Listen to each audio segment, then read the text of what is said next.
Muy bien, vamos a abreviar porque hay que acabar a la media por lo visto y hemos estado mucho tiempo de descanso.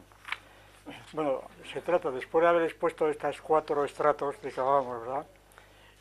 El estrato de los fenómenos encajados entre referenciales y conceptos. El estrato de los conceptos, 2. El estrato de las ideas, 3. El estrato de las teorías, como sistematización de conceptos, ¿no? Y el estrato de las doctrinas como sistematización de ideas, teniendo en cuenta que estos estratos no son arquitectónicos fijos, ¿verdad?, sino que son más bien orgánicos, están en perpetuo movimiento, son circulares. Bien, pues vamos a poner ahí unas ilustraciones en música, unas cuantas ilustraciones, y esto, claro, pues la tarea es infinita porque se pueden ilustrar lo que se quiera. Vamos, vamos a empezar. Vamos a simplificar, vamos a agrupar el estrato 2 y el 4, es decir, los conceptos que están siempre concatenados también, ¿verdad? Es decir, los conceptos están siempre concatenados. Lo que pasa es que como las concatenaciones son distintas, pueden ser distintas, por eso se pueden separar, pero no es lo que llamamos disociar, no separar, ¿verdad? Es esa distinción entre disociar y separar. Un ejemplo, para que se vea que son distinciones fundadas, que no son gratuitas o demasiado confusas. Todo el mundo distingue en un calendario los días de las semanas y de los meses, ¿no? Días, semanas y meses. Están disociados, los días es un ritmo distinto de las semanas y distinto de los meses, están disociados, pero no son separables. Yo no puedo separar un día que esté flotando fuera de semanas o de años, ¿no?, o de meses. Son inseparables, pero son disociables. En las coordenadas del espacio, las tres coordenadas ortogonales, cada eje es distinto de los demás, ¿verdad? Está disociado de ellos, pero no está separado, porque un eje en el espacio no puede existir sin los demás. Entonces, el concepto es operatorio también, porque el concepto no es que la separación y la disociación en el fondo se reducirían a esto. Son separables los objetos cuando puedes realmente manejar uno y existir uno independientemente del otro, ¿verdad? Pero son disociables cuando, aunque no se puedan separar, los valores de cada uno son compatibles o composibles con otros valores diferentes de otros, lo que llamamos la unión sinecoide. Entonces, en el ejemplo del eje, en el ejemplo de la semana, más rápido, del calendario, pues el martes, claro, el martes es inseparable de la semana, pero puede estar en esta semana y en la otra, o más allá, según es decir, un mismo término puede estar en contextos diferentes, pero sin embargo es inseparable de ellos en conjunto. Este es el sentido que tiene lo que estamos haciendo. Es decir, el estrato de los conceptos están disociados unos de otros, pero están siempre compuestos unos con otros, claro, necesariamente. Bien, es imposible tener el concepto de re sin el concepto de fa, claro. Es imposible decir el re, ¿no? Voy a enseñar el re, claro, el re supone lo demás, es imposible. Especialistas en re, claro, imposible. Aunque esto se hace, más o menos. Bien, a medida que se vaya especializando la disciplina musical, pues a lo mejor algunos piensan que se pueden abrir nuevas cátedras, ¿verdad?, de musicología con estas especialidades. Bueno, pues vamos a hablar entonces de conceptos y teorías. Las teorías, claro, son categoriales, como decimos, son categoriales. Pero en el caso de la música el problema es terrible, por lo siguiente, porque las categorías en principio se definen por su independencia, la categoricidad es independencia. Cuando se dice que los colores es una categoría distinta de los sonidos, porque por mucho que pintemos no podemos hacer que un cuadro suene, ¿verdad? Son categorías distintas. Ahora ocurre que las categorías están involucradas algunas veces, están involucradas. Como por ejemplo, Si decimos que la escultura y la arquitectura son categorías distintas artísticas, sin embargo están involucradas, porque una fachada pues tiene mucho de arquitectónico y porque las esculturas están intrincadas muchas veces en el edificio, y muchas veces los arquitectos dicen este edificio es una escultura realmente, claro, es una escultura en ciertas condiciones. Bueno, no tenemos tiempo de meternos en este asunto, que al final quizá trataremos de esto en la lección sobre la música en el conjunto de las artes. Pero entonces el concepto de involucración supone que hay obras mixta compositan, mixtos compuestos, que son a la vez una cosa y otra. Bueno, en música el problema, como sabemos, es la música y el texto. Es el melodrama y la canción y demás.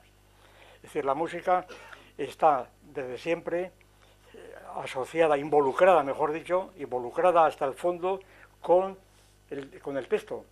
Es decir, con el poema sinfónico, con el drama musical, en fin, está asociada con el texto.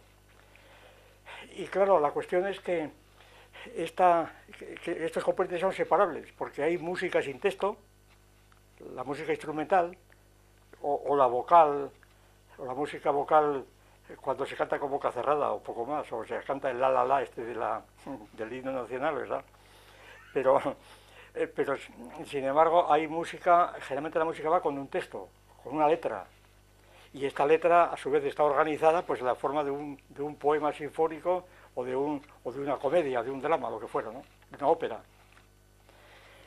Entonces el problema es que la categoría musical incluye también a esta música involucrada, o es solamente la música instrumental, o la música vocal cuando se utiliza la voz humana simplemente como un instrumento más. Por ejemplo, cuando se oye cantar algo, ¿verdad?, en un idioma que no entendemos. Entonces, claro, efectivamente aquí la dificultad es mayor, porque cuando escuchamos una ópera que no entendemos, pues siempre hay un componente lingüístico expresivo que tiene que ver con la propia respiración de los cantantes, con la propia enunciación, etcétera, que está ahí implícito, que son componentes no estrictamente lingüísticos del lenguaje hablado, pero que sin embargo están ayudados. Pero en cambio el lenguaje hablado, todo el componente significativo queda entre paréntesis porque no se entiende. Entonces estamos prácticamente aproximados a una música casi pura, ¿verdad? En donde estos sonidos que más o menos captamos, expresivos, de los cantantes, pues son casi como acompañantes, casi como ruidos que no interesan demasiado, en principio. Un poco como cuando el órgano que se tocaba con el fuelle y oías el ruido del fuelle que hacían allí los monaguillos dándole al fuelle, ¿verdad? Entonces es una cosa que acompaña, pero que es un parásito en el fondo. Entonces la idea de música, ¿qué es? La categoría de música es esto. Quiere decir, y esto es esencial que vamos a ver, cuando hablamos de teoría musical y de conceptos musicales, hay que poner en el mismo plano los conceptos estrictamente de fenómenos sonoros o los conceptos también literarios, vamos a decirlo así, que en principio no son musicales. Los conceptos literarios, el argumento de un drama, el Tristán y Isolda, por ejemplo, todo ese argumento, pues eso no es musical. Pero sin embargo está tan involucrado en la ópera de Wagner que no hay quien lo disocie, ¿no? Y aquí viene la cuestión. Es decir, ¿hasta qué punto esa involucración nos introduce en un mundo de confusión absoluta, en donde la crítica musical y el análisis musical está completamente involucrado con el análisis literario, y las valoraciones musicales están contaminadas de las literarias o viceversa, o están influidas? Es decir, ¿hasta qué punto esa involucración es un pastiche o es real? Eso se ve claramente analizando un poco a fondo el asunto. En el caso de la música, entonces, distinguimos teorías estrictamente suponiendo que la música estricta sea la instrumental, claro, y que lo demás es otra cosa distinta, es una situación de involucración. Pero claro, si eliminamos la música literaria, vamos a decirlo así, pues prácticamente habría que eliminar el 90% de los repertorios. sobre todo hasta antes del romanticismo, ¿no? Y entonces la famosa cuestión de hasta qué punto el texto debe estar subordinado a la música o viceversa, ¿no? Es decir, la famosa cuestión de Gluck y de la época de Gluck sobre y Mozart como en una carta a su padre, que la citamos la otra vez me parece, pues dice claramente que él cree que la música debe subordinar el texto, que no debe estar de ningún modo servir al texto, mientras que la otra opinión, en los debates que tuvieron lugar entre el siglo XVIII y XIX, es que la música debe ser simplemente acompañante del texto, algo así como el color para la pintura, para el dibujo, ¿verdad? La música simplemente tenía que expresar el texto, y que solamente cuando el texto no decía todo hacía falta música. Esto lo decía el propio Strauss, Richard Strauss, cuando decía que hay obras de Goethe o poemas de Goethe que no pueden ser puestos en música porque contienen ellos todo lo que había que decir, ¿verdad? El texto de Goethe, según Strauss, sería tan pregnante que no dejaría al músico ningún hueco para representar, no tiene nada nuevo que decir. Claro, bueno, es una opinión de Richard Strauss, como natural, que ya supone que hay unas relaciones entre texto y música que eso es totalmente discutible, es lo que estamos aquí analizando, o tratando de analizar. Entonces, las teorías musicales y los conceptos musicales, por tanto, pues son conceptos que o bien son intracategoriales, diríamos, pero intracategoriales, ahí está la cuestión, en música tiene esta dificultad, porque la dificultad en la arquitectura, en las artes plásticas, yo creo que se resuelve mucho más sencillamente, creo yo. Por ejemplo, las relaciones entre arquitectura y escultura, estamos hablando de los límites de las artes, el famoso tema del Laoconte de Lessing, ¿no? El Laoconte es los límites de las artes, los límites de la pintura y la escultura y demás. Entonces, ¿cuáles son los límites de las artes si las hay? Si hay límites, y parece que las hay, claro. Entonces, porque si no hay límites, entonces no tenemos concepto de ninguno, simplemente es una cosa borrosa, no tenemos ningún concepto, sencillamente lo indicamos con el dedo, pero no tenemos bien claro lo que es una cosa y la otra, no tenemos conceptos claros. Entonces las teorías de la música, teorías, no doctrinas, teorías de la música, como ven, o bien son puras, al decir puras no quiero decir esto, porque estoy presuponiendo, ¿verdad? Son estrictamente fenoménicas, estrictamente apegadas a los fenómenos sonoros musicales, a la pura sonoridad. Es la música instrumental, es la música que Hofmann apreciaba en Beethoven. Cuando Hofmann reivindica a Beethoven precisamente como el primer músico que ha entendido lo que es la música puramente instrumental, ¿verdad? Puramente instrumental. Y entonces la importancia de la música puramente instrumental, cosa como sabemos que es una cosa relativamente moderna, muy moderna, claro, porque la música siempre está acompañada de la canción o es acompañamiento de textos literarios. Y después están las teorías musicales, teorías de conceptos, pero de esta franja involucrada con el texto literario, esta franja involucrada. Y después están las teorías de la música que aplican conceptos intercategoriales, de diferentes categorías que están involucradas, pero no ya en la obra musical, sino de otro modo diferente. Principalmente teorías sociológicas o teorías psicológicas de la música, o psicoanalíticas. Quería yo hablar un poco de esto, no va a haber tiempo, pero en fin, un esbozo general porque el análisis de esto es también muy prolijo. Vamos a empezar rápidamente por lo primero. Ejemplos de teorías puramente musicales, estrictamente musicales. Yo había puesto aquí una presentación del famoso acorde Tristán, claro, en tanto cómo es interpretado de diferentes maneras por diferentes armonistas, ¿no? Entonces, pues por ejemplo, yo tengo aquí algunas interpretaciones entre las múltiples que hay.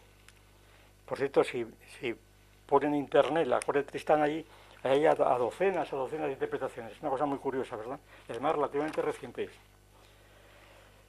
Pues, por ejemplo, una interpretación que todas van a parar a lo mismo, como natural. Primero, suponer que que el acorde Tristán empezamos a utilizar ya categorías internas a la teoría musical.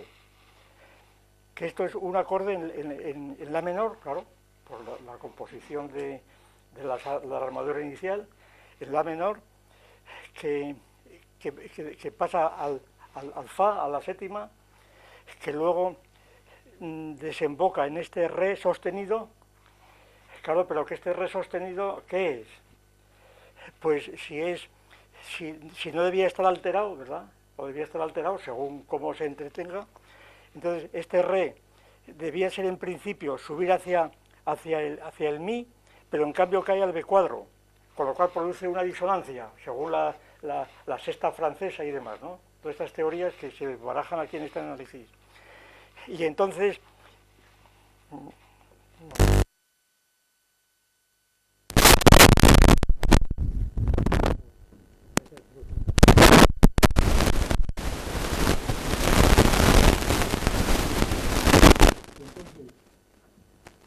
Este sí, que debía ir en cambio va hacia abajo,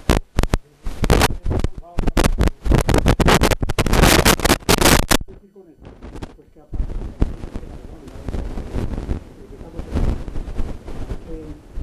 que Wagner estaría utilizando aquí, dentro de unos contextos, además es un tópico, que las modificaciones de las notas, o las alteraciones de las notas, en principio no alteran la tonalidad ni siquiera el modo, en principio, ¿verdad? Se puede interpretar, y está interpretado desde ese punto de vista. Entonces, habría aquí una serie de desviaciones por medio de cromatismos, de alteraciones, etcétera, que determinarían unos grados de tensión tremenda, ¿verdad? Tremenda, que, por ejemplo, esta caída, este fa mi, se reproduciría aquí otra vez, este fa mi se reproduciría aquí, y esto sería una imitación del primero, y entonces habría una reiteración totalmente consciente, intencionada, de estas relaciones en los diferentes compases de la melodía. Y todo esto orientado hacia un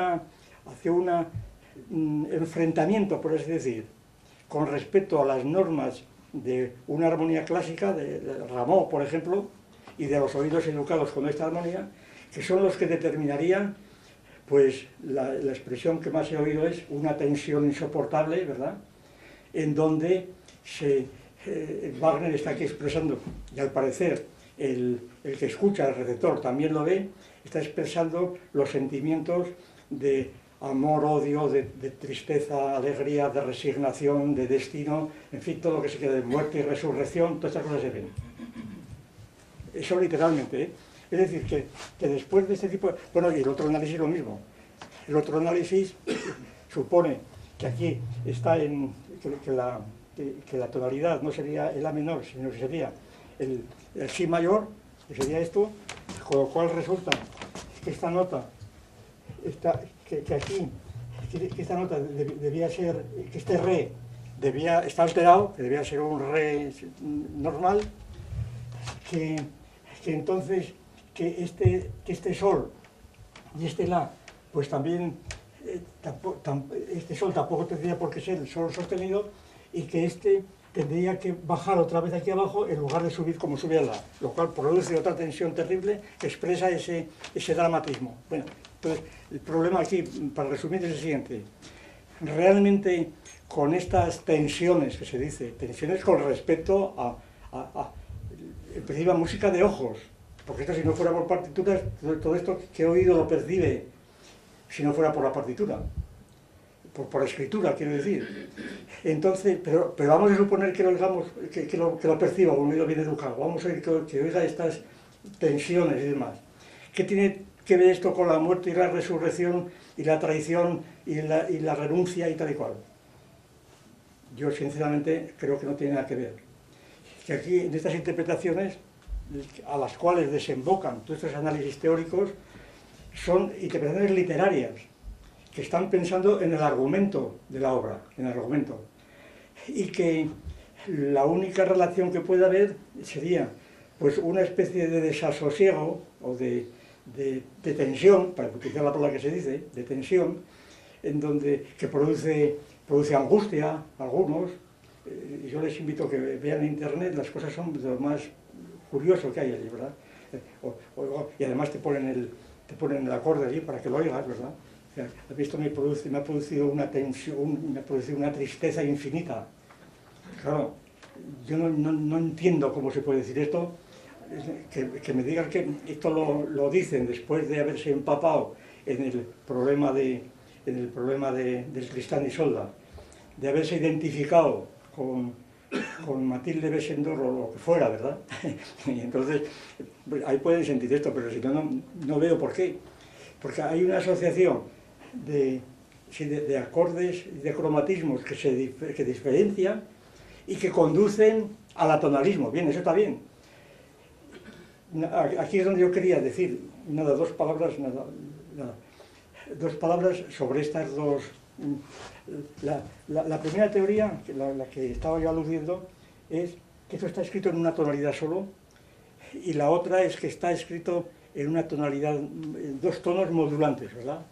Modulantes, que sería el La y el Si mayor, que según cómo se interpreta uno y otro, para llegar siempre a lo mismo, a la disonancia, ¿no? Esto me recuerda a mí claramente el paralelo que hay entre la famosa revolución kepleriana. Los astros están girando según unos criterios totalmente a priori, son los criterios de las esferas homocéntricas, están girando circularmente. Pero resulta que Kepler, como sabemos todos, advirtió que estos círculos realmente eran elipses. Ahora bien, los historiadores de la astronomía han demostrado que el conocimiento real de que los astros giraban elípticamente, algunos por lo menos, alrededor del Sol, que ya era conocido. De hecho, entre otras cosas porque la elipse es un punto más de una cónica de la circunferencia es la elipse con distancia focal cero, y entonces el paso de una a otra se puede hacer dentro de la teoría de los círculos concéntricos. Mientras que la otra teoría es que no, que hubo una revolución que consistió en que Kepler introdujo la elipse y luego a partir de ella se interpretaron las circunferencias por sencillez, por un caso particular cuando la distancia focal es cero. Pues aquí pasa lo mismo, ¿no? Aquí hay, o bien a partir de una sola tonalidad, por el desarrollo de esa tonalidad, se van produciendo desviaciones, cromatismos, sextas francesas o sextas añadidas de Rameau, etcétera, total que se llega al atonalismo más o menos. Mientras que en el otro lado se parte ya de que hay dos tonalidades a la vez y por tanto otra tonalidad es más directo. Pero en el fondo el problema, yo creo, fundamental es, primero, hasta qué punto en estas teorías estrictas, digamos, de la armonía, no juega un papel decisivo la teoría priorística. Y el papel, claro, la música a los ojos, el papel, una música esencial, que a su vez influye efectivamente en la educación musical, en la práctica de las obras que se han hecho durante siglos, y por tanto en la educación del oyente, de una gran parte del público, en este modo de escuchar, que resulta pues anómalo en estas alteraciones o en estas violaciones más o menos claras o potentes, ¿verdad? Hasta que desemboca en otro tipo de música, que es la música tonal, y sobre todo Schoenberg. Es decir, siempre el tópico de que este acorde es el origen del atonalismo y por tanto de Schoenberg, etc. Aunque luego resulta que hay rasgos también en Bach, etc. Bien. Entonces, esto sería un ejemplo de teoría musical donde se barajan los conceptos, todos estos conceptos de la armonía, se barajan sistemáticamente y se ofrecen diferentes modelos para tratar de analizar un fenómeno que es el mismo para todos, ¿no? Que se ha analizado de distintas maneras y que además ocupa un lugar en la historia de la música, por tanto que sigue siendo interno a la música, claro, porque la historia de la música es interna a la música, totalmente interna. La música es evolutiva y por tanto en esta evolución interna es tan interno a la música como puede ser interno a la zoología la evolución de las especies, enteramente igual. ¿Qué ocurre ahora cuando la teoría se refiere pues a conceptos tomados de otras categorías, como son las categorías psicológicas? Las categorías psicológicas, bueno, yo aquí había, pero no hay tiempo, voy a decirlo rápidamente. Yo me había propuesto responder rápidamente, o mejor dicho, con un poco de detenimiento, el famoso libro de Reich sobre variaciones sobre la Sinfonía 2 de Mahler, ¿no? Y entonces, como un ejemplo típico de una teoría ya compacta, hecha, que es la teoría psicoanalítica, aplicada precisamente a la Sinfonía 2 y a la Sinfonía 8 de Mahler. Claro, este análisis de estas sinfonías, pues efectivamente no es filosófico, es más, el propio Reich no quiere ser filósofo, dice que no quiere saber, aunque él era doctor en filosofía, pero él se dedicó a la música desde siempre y ahí vinieron una de las razones precisamente de todo ese análisis, que es un análisis realmente prodigioso a mi juicio. Entonces, más o menos las líneas del análisis, hay que leerlo en detalle, pero las líneas del análisis son estas, para lo que nos interesa. Él parte de un hecho positivo, visto desde el punto de vista de la recepción, del receptor. Él es un hecho positivo de que durante las vacaciones de Navidad del año 1925, pues tuvo un fenómeno de lo que se llama melodía obsesiva, una melodía obsesiva. Le asaltó una melodía, que era precisamente la melodía con la que termina el coro de la segunda sinfonía de Mahler, y que entonces le asaltaba constantemente, estuvo toda la semana con eso y no podía absolutamente quitarse aquello, era una cosa obsesiva, claro, una melodía obsesiva. Y entonces, claro, esto es un fenómeno que ocurre dentro de la música, porque era una melodía, que además no se acordaba lo que era, no se acordaba en principio cuál era, hasta que inmediatamente, bueno, a los 2 o 3 días ya se acordó que era de Mahler. Y entonces el problema que se plantea es por qué razón le asaltó esta obsesión. Es decir, ¿cuáles son las razones de esta obsesión? Un problema positivo, como puede ser por qué razón se secó un pino del Cretácico, ¿verdad? Que han descubierto los paleontólogos. Es un problema científico objetivo. Es decir, ¿por qué razón? Suponiendo que la obsesión efectivamente se dio como parece que se dio.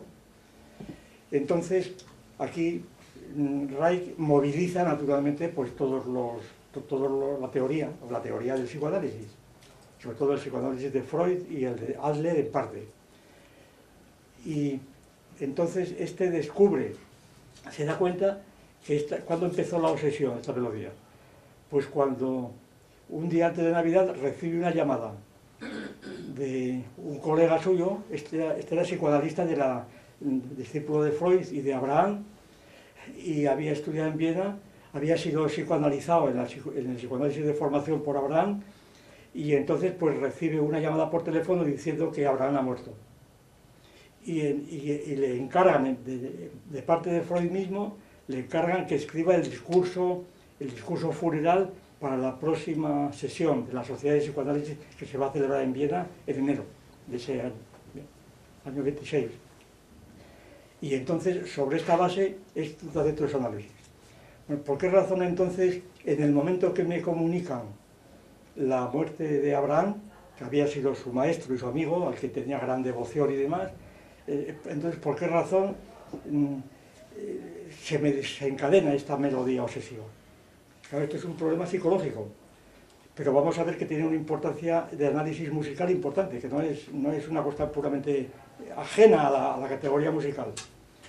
Entonces, total, empieza a recordar qué pasó con Abraham, cuáles eran y recuerda que había tenido un gran conflicto con Abraham en tiempos, porque lo habían olvidado, porque un día le invitó a escuchar una sinfonía de Mahler y a Abraham no le gustó nada. Y además Abraham le había dicho que no debía dedicarse a no debía dedicarse a la clínica psicoanalítica, sino a la investigación teórica. De manera que había tenido un enfrentamiento con Abraham muy fuerte, en virtud del cual Abraham habría sido su censor porque le había aconsejado que no se dedicase a la clínica psicoanalítica, se dedicase a la investigación académica además. Y al mismo tiempo que no le gustaba Mahler. Bien, claro, la cosa empieza a complicarse cuando descubre, bueno, se da cuenta, entonces, bueno, se celebra la sesión esta psicoanalítica, presente Freud, entonces la sesión se desarrolla pues como era habitual. Ana Freud lee los párrafos de Freud relativos a Abraham, después Feder presenta a este Reich, comete un lapsus al presentarlo y dice, viene aquí a hablarnos nuestro amigo para hablar de la muerte de Abraham, para hablar de la muerte de Abraham, y le presenta como Abraham. Entonces, total, resulta que este se da cuenta que realmente que Abraham es él y que su embotamiento y su obsesión era porque Abraham era su enemigo y que él deseaba la muerte de Abraham, que en el fondo lo que estaba deseando era la muerte de Abraham, y que Abraham era un obstáculo para su carrera y que al morir Abraham había visto de repente, porque estuvo sin poder escribir el discurso hasta que la melodía cesó, y entonces la muerte de Abraham fue la liberación de él. Entonces, ¿qué tiene que ver esto con Mahler? Claro, empieza a rememorar y recuerda que él había escuchado a Mahler, este el año 25, pues el año 6 o 7, había escuchado a Mahler varias veces, lo conocía muy bien, y le había oído conciertos, etc. Y rememora la relación, bueno, estuvo toda su vida dedicado a Mahler, este hombre, ¿no? Como hobby, porque luego además no para escribir un libro, simplemente porque estuvo intrigado en los años 20 hasta los años 50 cuando publica esto, prácticamente otros 25 años. Entonces descubre que Mahler pues tenía como maestro el director de orquesta de Hamburgo, que era Hans Bülow, el famoso Bülow. Y un día, y Bülow apreciaba mucho a Mahler, incluso le propició que fuera director de orquesta, le hizo director de orquesta de Hamburgo, era su maestro y su amigo. Pero resulta que un día Mahler le tocó en su honor una sinfonía suya, un poema suyo. Entonces, por visto, Bülow cerró los oídos, no quería oírle, estaba en el piano, le dijo, ¿pero qué pasa? Ya estalló y dijo, mire usted, si esto es música, yo no soy músico, completamente indignado con él, y le dijo, usted dedíquese a la dirección, no a la composición, ¿verdad? Dedíquese a la dirección de orquesta, pero no a la composición, que esto no es música ni nada. Entonces, Mahler, totalmente bloqueado también, estuvo totalmente bloqueado, aquello fue para él un golpe, un jarro de agua fría tremendo, de que nada menos que Wieler no apreciase su música. Esto determinó, y aquí venimos al plano ya constructivo, determinó que Mahler estaba entonces con la octava sinfonía, no sabía absolutamente cómo empezar aquello, tenía un plan pero no lo tenía, y entonces, ¿qué ocurre? Que muere Bülow. Él se había comprado a todo esto una casa con una cabaña para escribir, muere Bülow, y entonces él se siente liberado, porque él lo que quería era la muerte de Bülow otra vez, ¿no? Y Bülow era el obstáculo que estaba interponiéndose en su futuro, y entonces él establece inmediatamente el paralelo, pues la relación de Bülow con Mahler es la mía con Abraham, ¿verdad? Y por esto está aquí Mahler funcionando en este contexto. Y es que Mahler además ya analiza la octava sinfonía, que es para explicar por qué razón en esta octava sinfonía está unidos el tema en el principio, cuando ha muerto ya Bülow, entonces va Mahler a su jardín, a su cabaña, y de repente empieza a escribir el Veni Creator Spiritus, un himno, como sabido, de Rabano Mauro del siglo VIII, que él no se acordaba, pero escribe allí, empieza ahí la octava sinfonía con esto, escribe aquello, y entonces le falta, bueno, no se acordaba del texto que tenía, pero sin embargo escribe todo completo porque sabía que algo faltaba. Y lo que faltaba se lo encuentra después con el final del Fausto de Goethe, cuando viene la Virgen María, cuando la Virgen María la escoge Goethe precisamente como el eterno femenino, ¿verdad? Entonces empieza un tema del Fausto de Goethe. Entonces el problema que se plantea es por qué Mahler vincula pues un oratorio, como era el Veni Creator Spiritus, y una ópera, ¿verdad? Y todos los temas que son el motivo de la octava sinfonía. Entonces, ¿qué pasa ahí? Pues ahí lo que habría pasado, y aquí ya estamos ya en pleno análisis de la composición de una obra musical. Pues habría pasado sencillamente, según él, que Mahler había tenido en el entretanto un problema familiar muy grave con su mujer Alma, que al parecer, esto está muy confuso, que se había sido infiel con un pintor, no sé qué historias. Total que Mahler, al parecer, tenía una distancia con su mujer, a la que amaba mucho, pero había sido virgen toda su vida, y ella también. Total que había unas relaciones sexuales muy, muy confusas, y aquello pues estaba completamente, prácticamente congelado, ¿verdad?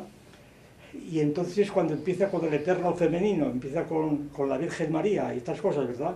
Y entonces resulta que descubre Reich que Mahler probablemente había leído a Goethe muy profundamente en esto, y Goethe habla efectivamente del Veni Creator Spiritus, interpretándolo como Ven Espíritu Creador, porque tú eres eres el genio de la creación que el hombre vaya a crear a partir de ahora. Va a crear el hombre, y entonces esto Mahler lo descubre como un mensaje que él recibe, porque Mahler estaba, al parecer, en la convicción de que su obra iba a transformar a toda la humanidad, ¿verdad? Iba a ser la obra de arte comparado con Beethoven, que también él se considera el sucesor de Beethoven, ¿verdad? Una obra magna, y entonces Mahler escribe esta obra, pero resulta que cuando recibe el texto completo del Veni Creator Spiritus, resulta que le encaja precisamente la música que desbordaba, le encaja con el texto. ¿A qué se debe este milagro? Pues sin duda, seguramente, bueno, según análisis que hace muy, muy precisos, a que el propio Goethe había escrito todo el texto completo, lo había interpretado así, y que Mahler lo había leído pero no se acordaba. De manera que era un problema de criptomnesia, estaba simplemente recordando, no adivinando, estaba recordando lo que había visto, y entonces, pues todo esto este tipo de consideraciones mucho más sutiles, claro, es lo que habría determinado, según esta teoría, la explicación de por qué la sinfonía octava de Mahler y la otra tienen estas características que no tienen. Entonces, tenemos aquí un... Virgen Reich. ¿Eh? No es Virgen Reich, Reich, R-E-I-K. Este es un psicoanalista, no Virgen Reich, sí, no Reich, R-E-I-K. Este es un psicoanalista discípulo de Abraham, y ya digo, de la línea de nada típica. Ahí está el ego, el superego, todo el inconsciente, la libido, toda la teoría psicoanalítica está influenciada, ¿no? Bien. Entonces,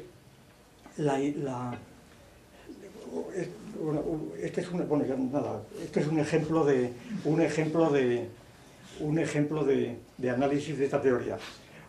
Doctrinas, vamos a pasar a doctrinas, ¿verdad? Ideas filosóficas sobre la música. Bueno, yo aquí traía preparado, pero nada, ya se lo pueden imaginar. Sobre todo Adorno.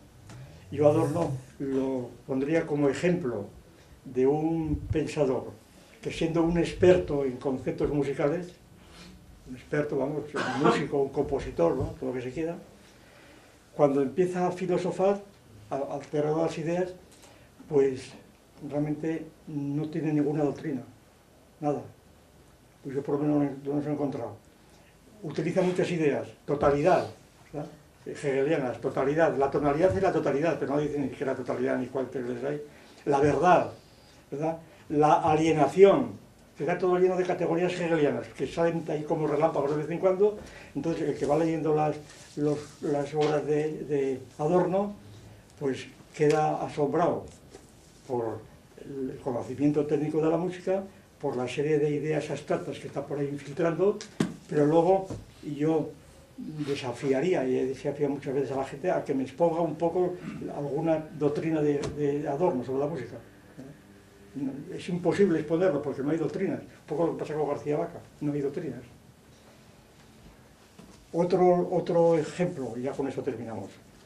Otro ejemplo que yo traía aquí de un libro muy reciente, que es el libro de Eugenio Trías, El canto de las sirenas, que ha salido nada, hace unas semanas. Este es un libro muy importante, desde luego, y que es considerado como la última palabra en filosofía de la música española. Y el libro realmente es interesantísimo, bueno, yo lo recomiendo que se lea, pero el análisis crítico que yo voy a hacer aquí tiene un sentido de crítica, sino crítica en el sentido literal de clasificación. Bueno, ¿qué es esto? ¿Verdad? ¿Qué es esto? Es decir, ¿qué es esto? Es decir, ¿qué tipo de filosofía hay aquí? ¿Qué es esto? Yo no digo todo lo contrario, es un libro trabajado con un conocimiento preciso, muy instructivo, muy fino en sus análisis, pero ¿qué tipo de filosofía hay aquí? ¿Qué es esto? Bueno, vamos a escoger el capítulo de Mahler, nada, 2 palabras, 2 raros porque no hay tiempo de más. El capítulo de Mahler para compararlo con el Mahler de Reich, ¿verdad? Que se mueve desde una teoría, discutible, pero es una teoría ya organizada.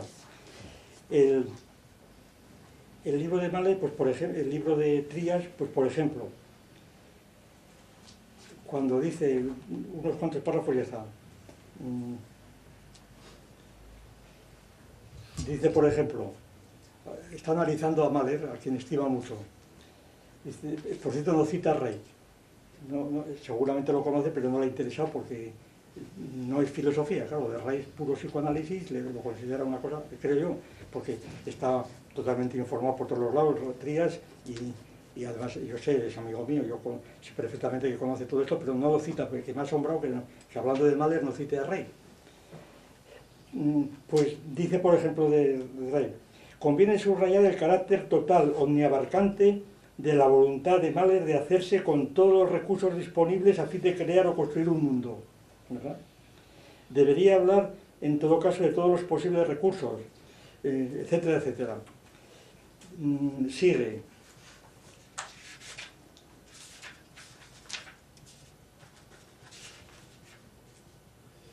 Estas innovaciones de Mahler, dice, no se hicieron, cuando habla del fundamento matricial de la edad del espíritu. Matricial viene de madres, de las madres del Fausto otra vez. Estas innovaciones no se hicieron en vano. A ellas se refería Mahler cuando hablaba de construir mundos, con todos los medios y recursos puestos a su disposición, etcétera, etcétera. Con esta canción de medianoche, inserta en la tercera sinfonía, en su 4º movimiento, se entona con grave seriedad dolorida la inflexión y transición desde la naturaleza, primero inorgánica, luego vegetal y animal, hasta el espíritu, luego increscendo orquestal que parte, lo que dicen las rocas, en la dirección del paisaje alpino, ser un recuerdo a la paloma de Iradier, etcétera, etcétera. Toda la filosofía modernista comparece en la inteligencia musical de Gustav Mahler, de modo que en él no es posible indagar esa filosofía en su música a través de una pesquisa tal. Bueno, total, que aquí lo que está, si no entiendo mal, Trías haciendo es tratar de interpretar a Mahler desde una concepción del mundo metafísica, que es la metafísica de un universo armónico desde el principio, en donde la creación musical es la expresión de la armonía del universo que se va desarrollando, y en donde Mahler ocupa un lugar privilegiado en esto, y entonces es una especie de panteísmo, más o menos vago. Aquí se cita a Calderón de la Barca, se cita, ya digo, es abundantísimo en referencias y en esto, pero entonces, ¿de qué estamos hablando aquí? ¿De qué se está hablando? Es decir, ¿qué es lo que nos dicen este tipo de consideraciones filosóficas, que son más bien metafísicas? Son consideraciones metafísicas, una filosofía metafísica armónica, en donde hay una escala naturae que va desde lo inorgánico hasta lo espiritual humano, en donde todo se incrementa en esta creación de mundos continuos. ¿Esto qué es? ¿Música celestial? ¿O qué es esto? Es la cuestión. A mí me suena música celestial, pero bueno, eso no quiere decir nada. A lo mejor es que yo no tengo oídos para oír la música celestial. Bueno, pues nada, ya acabamos porque ya no da más de 6 tiempo.